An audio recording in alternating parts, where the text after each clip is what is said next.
सबसे पहले तो प्रीवियस ईयर क्वेश्चंस उठाए थे इसके, जो कि यूथ कंपटीशन टाइम के मैंने खरीदे थे। मेरा इंग्लिश मीडियम था, तो ये दोनों मीडियम हालांकि अवेलेबल होते हैं मार्केट में।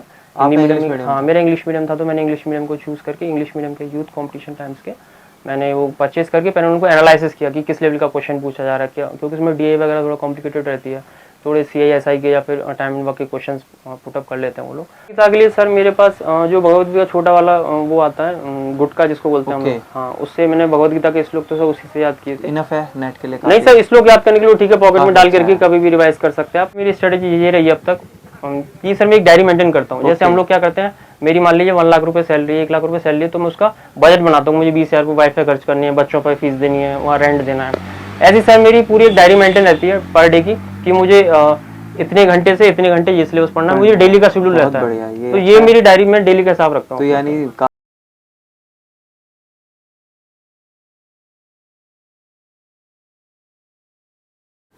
मंजिल उन्हीं को मिलती है जिनके सपनों में जान होती है, पंखों से कुछ नहीं होता, हौसलों से उड़ान होती है। प्यारे दोस्तों नमस्कार, मैं सत्यम सिंह सहायक आचार्य आप सभी का बहुत बहुत स्वागत करता हूं, अभिनंदन करता हूं। आज सफल कैंडिडेट्स की लिस्ट में आज हमारे साथ एक बहुत ही सक्सेसफुल कैंडिडेट्स हमारे साथ हैं, सौरभ बघेल। इन्होंने नेट जून 2024 की NTA के द्वारा जो आयोजित परीक्षा हुई थी उसमें आपने नेट क्वालिफाई किया है। बहुत शानदार तरीके से आपने अपनी सफलता को अर्जित किया है और ख़ास स्ट्रैटेजी आपकी आज हम लेकर आए हैं। आपने किस तरह से तैयारी की है, क्या इनकी स्ट्रैटेजी रही, क्या बुक्स इन्होंने प्रेफर करी और किस तरह से इन्होंने उतार चढ़ाव दे के अपनी जर्नी के दौरान, तो उन सभी पे हम बात करने वाले हैं। और उम्मीद करता हूं कि नेट की तैयारी किस तरह से होती है आपके लिए काफ़ी मददगार होगी। और इनका जो विषय रहा है वो योग विषय रहा है। इन्होंने खास योग के लिए किस तरह से क्या अपनी स्ट्रैटेजी अपनाई। देखिए स्ट्रैटेजी सबकी डिफरेंट हो सकती है, लेकिन आज हम कुछ डिफरेंट स्ट्रैटेजी आपके लिए लेकर आए हैं जो आपके लिए कारगर साबित हो सकती है। सो आइए हम बात करते हैं। तो सौरभ की जर्नी किस तरह से रही, क्या उनका जो है योग का करियर रहा, आइए हम बात करते हैं। सौरभ आपका बहुत बहुत स्वागत। धन्यवाद सर आपका बहुत। और आपका पहले तो बहुत बहुत शुभकामनाएं, आपने नेट क्वालिफाई किया है और इस बार जो नेट क्वालिफाई किया है इसके लिए बहुत बहुत दिल से शुभकामनाएं और आगे आपका JRF भी हो ऐसी हम दुआ करते हैं जी सर। सो अब हम जर्नी के बारे में बात करते हैं। आप अपने बारे में थोड़ा परिचय दीजिए, क्या कहाँ से हैं आप? क्या सर मेरा नाम सौरभ बघेल है। मैं आगरा के गांव भागुपुर से बिलोंग करता हूं वैसे बेसिकली, बट मैं प्रॉपर गांव में ना रह के मैंने धीमे धीमे अपनी जर्नी को जब शुरुआत किया था बाहर निकल के घर 2011 मैंने अपने घर को छोड़कर अपने आगरा में ही रेंट पर रहा। फिर कुछ दिनों बाद हमारा खुद का मकान था शहर में, मैंने वहाँ भी रहा। फिर उसके बाद कुछ साल में नई दिल्ली में, जैसे मुखर्जी नगर फेमस शहर है सभी को पता है कॉम्पिटिशन के लिए, मैं वहाँ भी रहा। उसके बाद फिर जब मेरा एडमिशन MSc योग साइंस के लिए हुआ तो फिर मैं चौधरी चरण सिंह यूनिवर्सिटी कैंपस से मैंने MSc कंप्लीट किया अभी इसी साल जून में। ओके, बहुत बढ़िया, बहुत ही बढ़िया। सो फैमिली बैकग्राउंड कैसा है? फैमिली बैकग्राउंड सर मेरा ईश्वर की कृपा से बहुत अच्छा है। मेरे फादर हैं वो लोको पायलट हैं। ओके। अभी प्रेजेंट टाइम में आगरा कैंट उनकी पोस्टिंग है। मदर सर मेरी हाउस वाइफ ही हैं। और सिबलिंग्स वगैरह हैं? सिबलिंग्स हैं सर, छोटा भाई है उसने सर मास्टर्स कंप्लीट किया रिसेंट में और वो गवर्नमेंट कॉम्पिटिटिव एग्जाम्स के लिए प्रिपरेशन कर रहा है। और मेरी जो सिस्टर है उनकी शादी हो गई है, वो बड़ी है मेरे से और उन्होंने सर मास्टर्स प्लस B.Ed है। तो आप आगरा यूनिवर्सिटी कैंपस। योग में आने की प्रेरणा कहाँ से मिली? योग में आने की प्रेरणा सर मेरे फादर से मिली है। और उन्होंने सर हम जब बचपन से उन्हें सूर्य नमस्कार प्राणायाम वगैरह प्रैक्टिकल नॉलेज उन्होंने फैमिली में चलता। हाँ फैमिली में आज ये कह सकते हैं मेरी जीन्स में योग है। हाँ तो ऐसा कह सकते हैं। प्रोफेशनल होने का कैसे सोचा? आप इंग्लिश से करके आए? हाँ सर मैंने मास्टर्स अपना इंग्लिश लिटरेचर से किया हुआ है। ओके। उसके बाद सर मैंने आप डबल मास्टर्स हैं? हाँ सर ये मेरी सेकंड मास्टर्स है। उसके बाद सर जब मैं मुखर्जी नगर में रहता था फिर सर मेरी सर से आपसे मुलाकात हुई थी एक दिन ऐसे ही। तो फिर आपने कहा कि नहीं आप इतना अच्छा योग जानते हैं, प्रैक्टिस भी करा रहे हैं यहाँ लोगों को, तो आप मास्टर्स में एडमिशन लेके क्यों ना इसको अपना करियर चूज करें। मैं आपको शायद 2022 के आसपास से पहले हाँ सर 2022 में 21 के आसपास 21-22 के आसपास। हाँ सर 21 लास्ट में करीब हमारी मुलाकात हुई थी पहले। तो आपने मुझे बताया कि नहीं आपको इस जर्नी में आगे बढ़ना चाहिए और फिर हमने उस जर्नी को आगे काफ़ी फोर्स किया, नहीं मास्टर्स कर सकते हो आप, तो मास्टर्स क्यों नहीं कर रहे हो। फिर मैंने उस जर्नी को आगे कंटिन्यू किया, अप्लाई किया था, मेरा कभी एडमिशन नहीं हो पाया था। फिर सेकंड टाइम जब मेरा मेरिट लिस्ट में नाम आया तो फिर मैंने उस जर्नी को कंटिन्यू किया और अपना मास्टर्स डिग्री कंप्लीट। तो मुखर्जी नगर में रह के क्या तैयारी कर रहे थे आप? मुखर्जी नगर में सर मैंने शुरुआत में CDS FCAT आर्म फोर्सेस के लिए प्रिपरेशन की थी। मैंने क्रैक भी किया था, SSB भी दे रखे हैं मैंने, बट आफ्टर ऑल मेरा वो क्लियर नहीं हो पाया SSB। लेकिन फिर उसके बाद हो सकता है ईश्वर की इच्छा थी कि मैं योग में आध्यात्म में आगे बढ़ूँ और इसीलिए फिर मैंने इस जर्नी को आगे कंटिन्यू किया। तो आपका कौन सा मास्टर्स योग का बैच कौन सा रहा था? बैच सर मेरा 22-24 वाला सेशन 22 था। अभी वाला। तो रिसेंट वहाँ में से आपने एमएससी करी है? हाँ जी सर, मैंने MC यूनिवर्सिटी योग कैंपस साइंस। से। सो एकेडमिक बैकग्राउंड की अगर हम बात करें तो कैंपस में आपका कैसा रहा? एकेडमिक बैकग्राउंड सर बहुत अच्छा था और मेरी 3rd रैंक आई थी थर्ड रैंक आई एमएससी में। आपकी। मैं बहुत 3rd रैंक बढ़िया, था। बहुत ही बधाई। धन्यवाद और सर। फिर योग के बारे में जो नेट का परीक्षा इसमें आयोजित की जाती है प्रोफेसर के लिए और पीएचडी के लिए, तो आपने कब आपके मन में विचार आया कि भाई मुझे नेट भी देना चाहिए? क्या करते करते एमए के दौरान आ गया था या उसके बाद? कितने अटेम्प्ट दिए आपने अब तक? एक्चुअली सर मैं सच बताऊं, मैं आज जहाँ हूँ, मैंने मास्टर्स किया और मैंने नेट भी क्वालिफाई किया, तो इसके बारे में मैंने कभी सोचा नहीं था कि मैं अच्छा, मतलब आपने सोचा मैं नहीं? योग में करूंगा। ये तो पता था मैं कुछ दूसरे सेक्टर्स में करूंगा, ये नहीं पता था योग में मैं इतना आगे बढ़ जाऊंगा। एक्चुअली हुआ क्या था, जब मैं मास्टर्स कर रहा था तभी टीचर्स वगैरह ने पता लगा कि फ्रेंड सर्कल में कि नहीं आपको इसमें नेट भी क्वालिफाई करना चाहिए। और जैसे सर आपने भी वो आप हमारे टीचर्स भी रहे हैं कैंपस में, तो आपके द्वारा फिर मोटिवेट किया गया सही बच्चों को, तो उसमें से मुझे भी थोड़ा मोटिवेशन मिला और फिर मैंने सोचा चलो इसी में थोड़ा आगे बढ़ते हैं। तो मेरे 3rd सेमेस्टर में जब दिसंबर वाला एग्जाम दिया था लास्ट टाइम नेट का, फर्स्ट टाइम मैंने कितनी बार दे चुके आप एग्जाम? सर ये मेरा दूसरा था। फर्स्ट दूसरा टाइम मैंने attempt दिसंबर में दिया था, वो मेरा 2 तो क्वेश्चन से रह गया था। दिसंबर 2 क्वेश्चन, कितना स्कोर क्या था उसमें सर स्कोर तो मुझे 160 था सर। 160 के हाँ जी आसपास सर, मेरा 160 स्कोर था और 164 पर कट ऑफ हुई थी ओबीसी क्वाइट की। गुड, अच्छा था स्कोर तो, लेकिन कुछ ही अंकों से आप रह गए थे। हाँ सर। लेकिन आपने जर्नी को कंटिन्यू किया। हाँ और सर, इस मैंने बार का स्कोर कैसा रहा? मेरा सर स्कोर इस बार 176 रहा है। 176 रहा। हाँ जी सर। बहुत बढ़िया। तो अब हम स्ट्रैटेजी की बात करते हैं। तो पेपर 1 की खास स्ट्रैटेजी आपकी क्या रही? पेपर 1 के लिए सर आपने मैंने क्या क्या किया उसमें? क्या बुक्स प्रेफर करी? क्या आपका तरीका था पढ़ने का? पेपर 1 के लिए सर मैंने सबसे पहले तो प्रीवियस ईयर क्वेश्चंस को देखा था, एनालिसिस किया उनको अच्छे से, क्योंकि सर मैं ऑलरेडी पहले कंपटीशन में था तो मुझे आइडिया था कैसे कंपटीशन की प्रिपरेशन की जाती है। तो सर मैंने सबसे पहले तो प्रीवियस ईयर क्वेश्चंस उठाए थे इसके, जो कि यूथ कंपटीशन टाइम के मैंने खरीदे थे। मेरा इंग्लिश मीडियम था, तो ये दोनों मीडियम हालांकि अवेलेबल होते हैं मार्केट में। हिंदी मीडियम, हाँ मेरा इंग्लिश मीडियम था, तो मैंने इंग्लिश मीडियम को चूज़ करके इंग्लिश मीडियम के यूथ कंपटीशन टाइम्स के मैंने वो परचेज करके पहले उनको एनालिसिस किया कि किस लेवल का क्वेश्चन पूछा जा रहा है क्या, क्योंकि उसमें डीए वगैरह थोड़ा कॉम्प्लिकेटेड रहती है, थोड़े सीआईएसआई के या फिर टाइम एंड वर्क के क्वेश्चंस पुटअप कर लेते हैं वो लोग। तो इसलिए मैंने सबसे पहले तो उनको एनालिसिस किया, क्योंकि वो ऑलरेडी मेरा कंप्लीटेड था पहले से कंपटीशन, जैसा मैंने बताया। और बाकी सर जो स्टडी क्वेश्चंस थे, तो मैंने सबसे पहले क्वेश्चन को देखा क्या क्वेश्चन किस टॉपिक से रिलेटेड है, फिर उस क्वेश्चन को मैंने गूगल पर सर्च किया और सर मैंने यूट्यूब पर उसी से रिलेटेड क्वेश्चंस टॉपिक से सर्च करके फिर उसी को मैंने अपने नोट्स या शॉर्ट नोट्स बना के उसको फिर स्टडी किया। बहुत बढ़िया, यानी नोट्स बनाने चाहिए ना? हाँ नोट्स सर, क्योंकि सर पर्टिकुलर अगर आप पूरा सिलेबस पढ़ोगे तो थोड़ा कॉम्प्लिकेटेड हो जाता है, काफी वास्ट सिलेबस है यूजीसी नेट का फर्स्ट पेपर के लिए। यानी नोट्स काम आते हैं। हाँ, तो अपने शॉर्ट नोट्स बना सकते हैं आप, और यूट्यूब की और गूगल की इसमें बहुत सपोर्ट रहा है सर मेरे। यूट्यूब कोई चैनल रिकमेंड करेंगे बच्चों को? चैनल सर मेरा इनकलकेट लर्निंग करके एक चैनल है जो इंग्लिश में बताते हैं, हिंदी में तो नहीं है उनका, लेकिन इंग्लिश में? हाँ इंग्लिश में है वो, इंग्लिश में पूरा फर्स्ट पेपर ऑलमोस्ट उन्होंने कवर करा रखा है। बहुत तो बढ़िया। मैंने उनसे यूट्यूब से ही पढ़ा था। और कोई बुक वगैरह कोई? बुक तो सर मैंने पर्टिकुलर कोई नहीं खरीदी थी, बस जो फर्स्ट पेपर के लिए मैंने प्रीवियस ईयर क्वेश्चंस थे उसी को ही अच्छे से उसी को आधार बनाया? उसी को आधार बना के उसी पे ही अपना स्टडी अच्छे से बहुत किया। बढ़िया। और खास प्रीवियस ईयर पेपर काफी काम? हाँ प्रीवियस ईयर पेपर सब उसी से, मतलब वही टॉपिक है, वो बार बार वही रिवाइज होते रहते हैं। और खास तौर से एक बात और पूछना चाहूँगा कि पेपर 1 में आपका ज़्यादा स्कोर रहा है, पेपर 2 में कैसे रहा स्कोर? पेपर 1 में शायद सर मेरा 50 आउट ऑफ 32 क्वेश्चंस की इसमें हाँ 32 क्वेश्चंस करीब मेरे सही थे। हाँ 32 क्वेश्चंस करीब। यानी आपका पेपर 1 भी उतना ही सही है और योग भी उतना ही? हाँ योग में ऑलमोस्ट कह सकते हैं, लेकिन बराबर तो सही था। तो इसमें पेपर 2 के लिए अब हम बात करेंगे। पेपर 2 में आपकी खास स्ट्रैटेजी क्या रही है? उसके लिए आपने क्या प्रेफर किया? क्या सबसे पहले बुक्स के बारे में बात करेंगे, तो बुक्स आपने कौन कौन सी प्रेफर करी?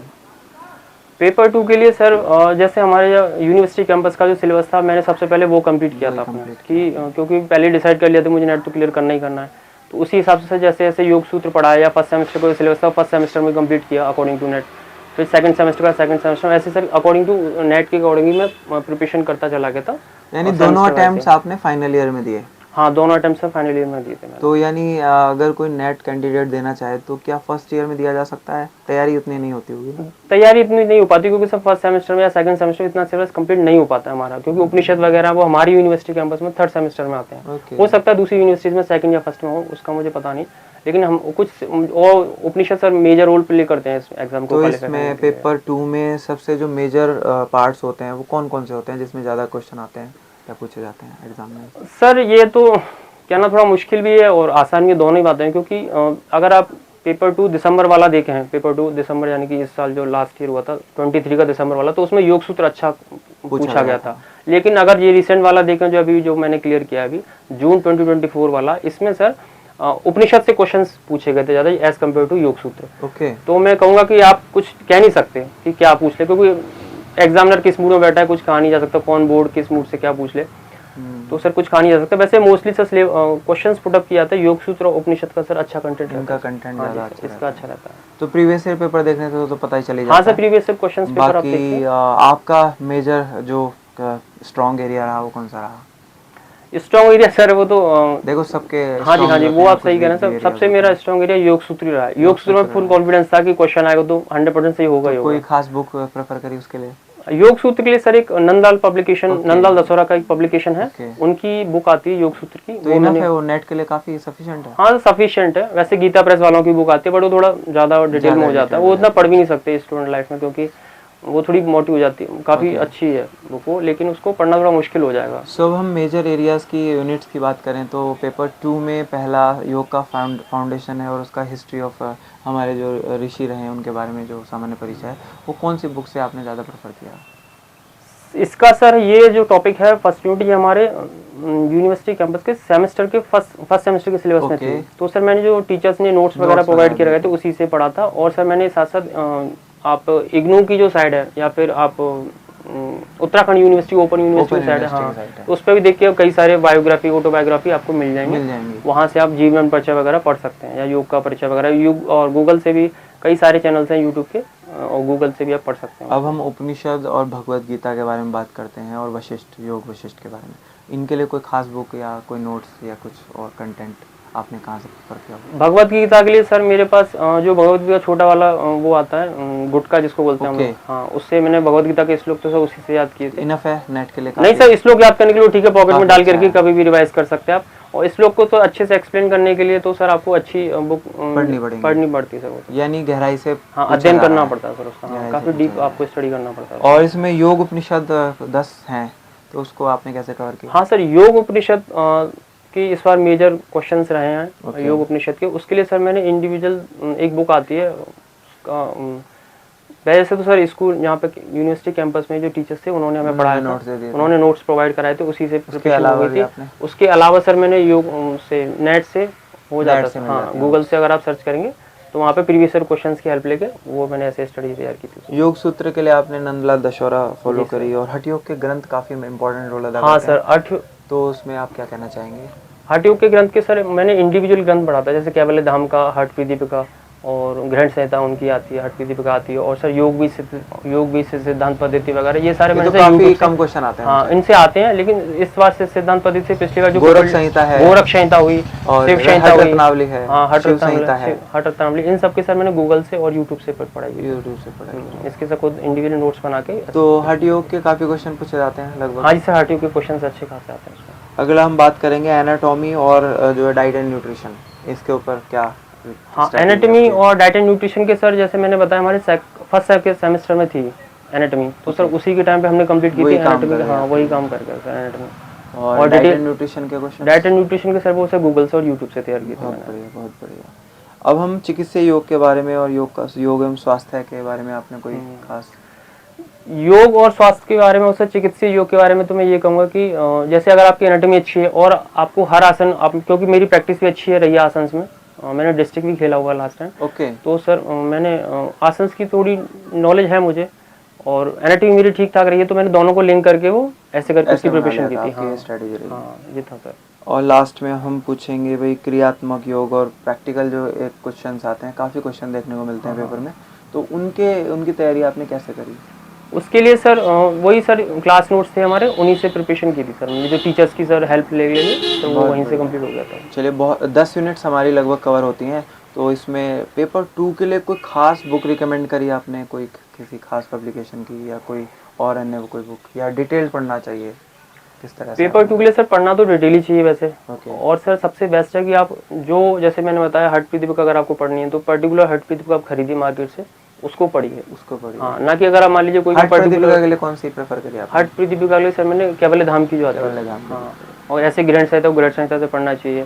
जो पर्टिकुलर बुक है उसी से पढ़ेंगे तो सर अच्छे से हम उसको बिहार मुंगेर वाली का ये था। और खास तौर से मेजर जो बच्चों को ध्यान रखना चाहिए पेपर 2 को सॉल्व करते वक्त या पढ़ते वक्त, वो क्या हो सकता है? वो सबसे पहले सर प्रीवियस ईयर क्वेश्चन है, जैसे मैंने पहले बताया मेजर रोल प्ले करते थे प्रीवियस ईयर क्वेश्चन पेपर, क्योंकि सर जब तक आप उन्हें एनालिसिस नहीं करोगे, जब तक आपको स्ट्रेटेजी समझ में नहीं आएगी क्या बनानी चाहिए मुझे, है ना, और उसी के अकॉर्डिंग बेसिस पे आप ये बना सकते हैं कि मुझे कौन सी बुक कितनी पढ़नी है। तो सबसे पढ़ने में, क्योंकि सर बुक्स बहुत सारी हैं, योग का कंटेंट इतना बड़ा है, वास्ट है सिलेबस इसका, कि एक शॉर्ट ड्यूरेशन में 6 महीने में खत्म नहीं हो सकता, है ना। तो सर इसके लिए सबसे बेस्ट तो यही है कि स्ट्रेटजी अपनी उसी का अकॉर्डिंग बनाइए, जैसे प्रीवियस क्वेश्चंस पेपर है उनको अच्छे से स्टडी करो, पहले जो टॉपिक उससे पूछा गया उसी के वही टॉपिक पढ़ते चले जाइए। क्या क्वेश्चन रिपीट भी होते हैं? क्वेश्चंस तो रिपीट नहीं होते, और मेजर कभी कभी हो भी जाते हैं, लेकिन मेजर तो ये कंटेंट बदल जाता है, कंटेंट बदल जाता है, लेकिन टॉपिक तो सर वही टॉपिक और जो फॉर्मेट रहता है वो टॉपिक ऑलमोस्ट वही सेम रहता है, बस वो। अब मैं ये कहना चाहूँगा कि ओवरऑल नेट क्वालिफाई करते वक्त आपने जो भी 2 बार आपने नेट क्वालिफाई किया, उसमें 1 बार नेट क्वालिफाई किया, पिछली बार भी आपने अटेम्प्ट किया था, तो खास तौर से आपको किन समस्याओं को आपने देखा और कितनी आपकी स्ट्रैटेजी टाइमिंग रही पढ़ने की, क्या पढ़ाई का शेड्यूल रहता था? अच्छा, और किन बातों का थोड़ा ध्यान रखना चाहिए बच्चों को? जी कैसे नेट क्वालिफाई कर सकते हैं? सबसे पहले तो सर मैं अपनी स्ट्रेटेजी बताऊं तो मेरा ये था, क्योंकि सर मैंने जैसे बताया, मैंने मास्टर्स ऑलरेडी पीजी उसमें कर रखा है इंग्लिश लिटरेचर से, तो मेरा पीजीटी भी था दिल्ली से, तो मेरा शेड्यूल ये था, मैं सुबह मॉर्निंग में 4 बजे उठता था, 4 से 6। Early to rise early to bed वाला था मेरा बचपन से शेड्यूल, यही है हेल्दी वेल्दी एंड वाइज।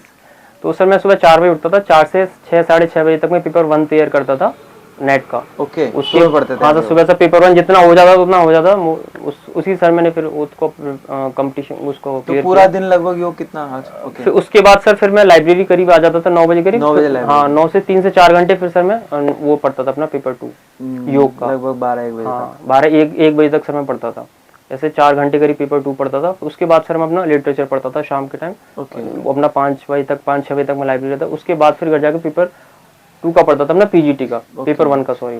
तो ऐसा रहता था। हाँ, काफी संघर्ष। हाँ, संघर्ष रहा सर मेरा लास्ट, हाँ, 1-1.5 महीने मेरा रहा। फिर लास्ट के सर 20 दिन मैंने फिर पेपर अपना लिटरेचर छोड़ के, इंग्लिश लिटरेचर छोड़ के पूरा फोकस अपना योग पे रखा। तो पूरे दिन ऑलमोस्ट 10 से 12 घंटे मैंने अपना इसको। मैंने आपको काफ़ी देखा भी कि आप बहुत मेहनत करने वाले व्यक्ति हैं, और लगभग आपने बहुत मेहनत की तो आपको यह अपार सफलता मिली। खासतौर से नेट क्वालिफाई जो करने के लिए अब आपका जेआरएफ के लिए भी अटेम्प्ट रहेगा। हाँ, तो अभी क्या ऐसा बताना चाहेंगे कि नेट के लिए किन बातों का विशेष ध्यान रखना है कि नेट हो जाएगा? नेट क्वालिफाई करने के लिए मैं जो अभी बच्चे कैंपस में या कहीं भी यूनिवर्सिटी में पढ़ रहे हैं, तो उनके लिए तो मैं सबसे पहले से यही कहना चाहूँगा, आप जो भी सिलेबस आपकी यूनिवर्सिटी में है लगा हुआ है, जो भी बुक्स या टॉपिक जो भी आप पढ़ा रहे हैं टीचर्स आपके, तो उस टीचर्स को अकॉर्डिंग टू नेट प्रिपेयर करें।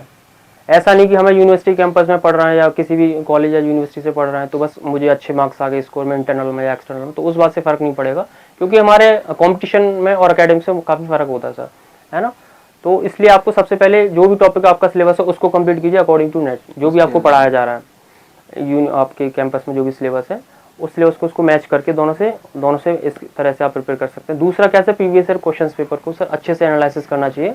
जो भी आप टॉपिक पढ़ना, सबसे पहले प्रीवियस ईयर क्वेश्चन पेपर देखिए उसकी डेप्थ क्या है टॉपिक की, कि मुझे नहीं इतनी गहराई में इसको पढ़ना पड़ेगा। कभी कभी क्या होता है ऊपर से पढ़ लेते हैं, उसमें डेप्थ में पूछ लेता है। कभी कभी क्या होता है किसी टॉपिक को वो लोग ऊपर से पूछते हैं, हम लोग उसको डेप्थ में चले जाते हैं, तो टाइम वेस्ट काफ़ी होता है। तो सबसे पहले मैं यही कहना चाहूँगा, पेपर 2 के लिए आप एनालिसिस करें प्रीवियस ईयर क्वेश्चन पेपर। हाँ जी सर। तो प्यारे दोस्तों, आपने देखा कि सौरभ ने कितनी इंटरेस्टिंग जर्नी बताई है, और काफ़ी इनका स्ट्रगल भी रहा, मेहनत भी रही इनकी, और आखिरकार इनकी सफलता इनको मिली, और जिसके लिए प्रयासरत थे। अब आगे इनका जेआरएफ भी होगा, ऐसी हम उम्मीद और आशा करते हैं। आखिरी में एक क्वेश्चन आपसे रह जाता है हमारा, कोई ऐसा मूल मंत्र बताना चाहें बच्चों को? क्या पूरे लाइफ में कुछ भी कंपटीशन एग्ज़ाम के लिए क्या ऐसी स्ट्रैटेजी होती है जो काम करती है?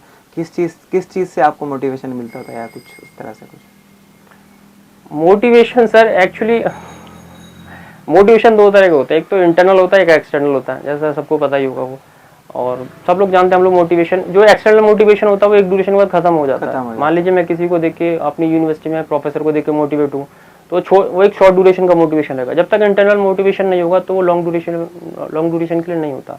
तो वो अंदर से जब आपकी आत्मा करती है कि नहीं, I have to clear this exam, I have to achieve this target, तब तक सर वो नहीं हो पाता। तो उसके लिए सर अंदर से मोटिवेशन होना जरूरी है। तो इंटरनल मोटिवेशन के लिए सर आपकी जब तक आत्मा आपको झकझोरेगी नहीं कि नहीं नहीं मुझे करना है, तब तक नहीं होता सर, ये है। तो ये सारे आपको मोटिवेट करते हैं। हाँ सर, यही मोटिवेट करता है। और दूसरा, अगर क्लियर करना तो परसिस्टेंस बहुत जरूरी है। परसिस्टेंस जरूरी है। अगर आप मान लीजिए 2 दिन पढ़े, 4 दिन पढ़े, फिर लाइब्रेरी नहीं गए या फिर निरंतर पढ़ना जरूरी है। हाँ, निरंतरता जरूरी है, परसिस्टेंस। चाहे कम पढ़े, चाहे कम पढ़े, लेकिन जरूर पढ़े। और मैंने सर स्पेशली मेरी स्ट्रेटेजी ये रही अब तक कि सर मैं एक डायरी मेंटेन करता हूँ। जैसे हम लोग क्या करते हैं, मेरी मान लीजिए 1 लाख रुपए सैलरी है, 1 लाख रुपए सैलरी है, तो मैं उसका बजट बनाता हूँ। मुझे 20,000 रुपये वाईफाई खर्च करनी है, बच्चों पर फीस देनी है, वहाँ रेंट देना है।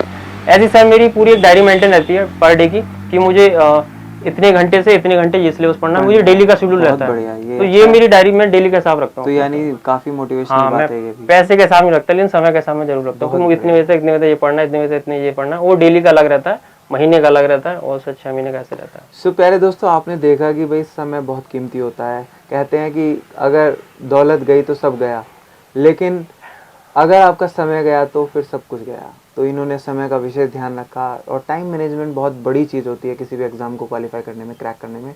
सो उन्होंने इसको ही जो है अपना हथियार बनाया, और इनको आखिरकार नेट क्वालिफाई हुआ।